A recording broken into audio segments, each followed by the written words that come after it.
Hey everybody, Dave here. Hope you guys are having a good Friday. Quick video for today.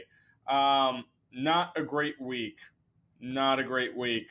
We're back over the 4.5 in the 10-year. Not good. Rates are climbing higher. Not good.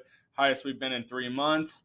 And the biggest sell-off we've seen since October of 2022 in one day. That is rough. That is rough. What caused it? What caused it? What caused it? Just one very unfun report. Core CPI from March caused this. Okay, so the inflation data for core CPI is one of the major drivers. Plus, following a 10-year auction that did not go well, following that core CPI is one of the big things that caused this.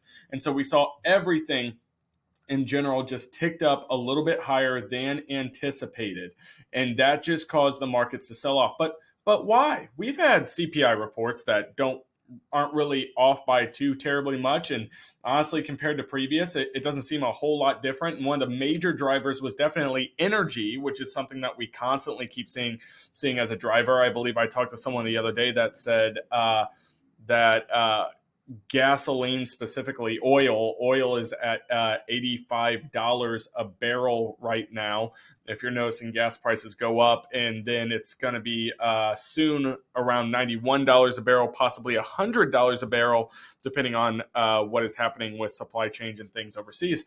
But essentially, we're seeing the inflation data did not help us. And why such a big sell-off whenever the inflation data just doesn't happen to come in right on the nose, right?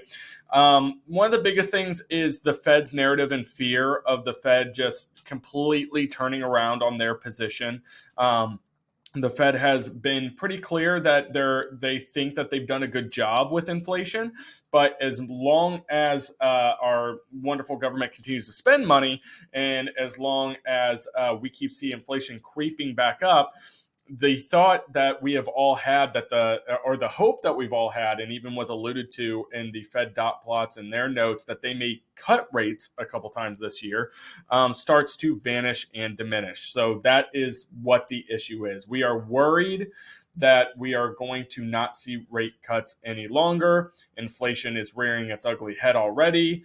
And that's creating a lot of fear. And honestly, who knows? The Fed's job, as a reminder, is to work autonomously from what the government is doing. Because there's a lot of people who are saying, oh, look, they're going to cut rates because it's an election year and all that type of stuff.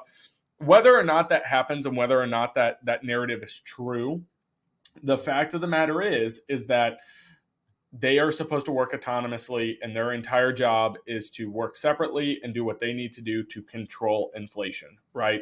So here we are, they're trying to control inflation.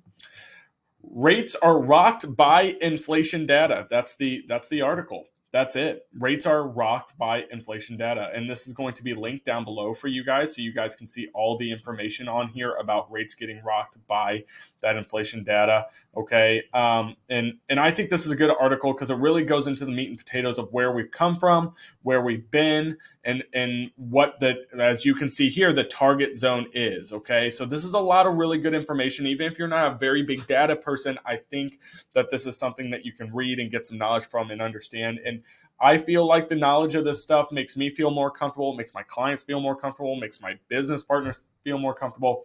So I think that that's important. Something different for you guys, and this is mostly gonna be for those of you who have clients that are not sure what to do right now. And so if you're a realtor, this is probably not something that's going to interest you too much. Okay, but here is a recent debt consolidation loan that I'm doing for a client right now. So interesting thing about this client, they don't have a whole lot on their mortgage. They got about $50,000 left, but they did have a HELOC with $88,000 on it.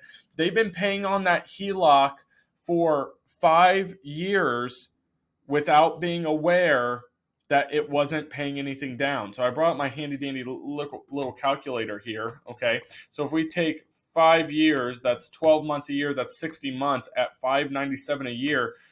She paid $35,820 in interest every year over the last 5 years, because she was not aware that this was not actually paying down the principal on her loan.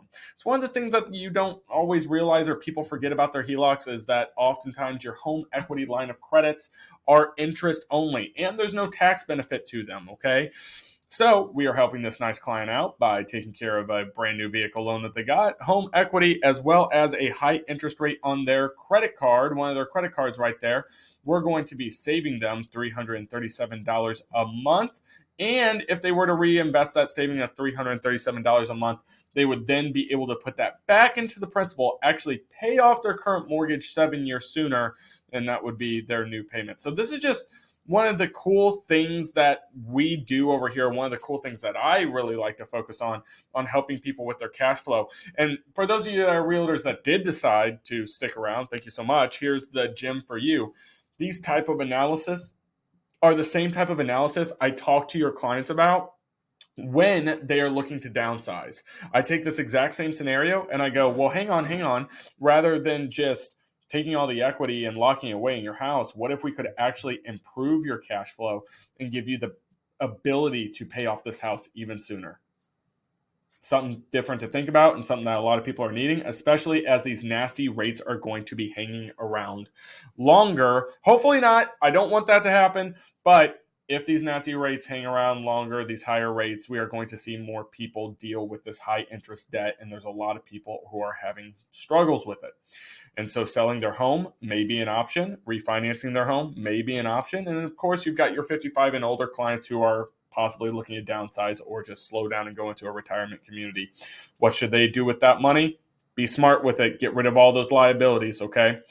Great talking to you guys. Hope you have a good rest of your weekend. If you have any clients that need me, give me a call. I look forward to hearing from you. Thanks so much. Bye-bye.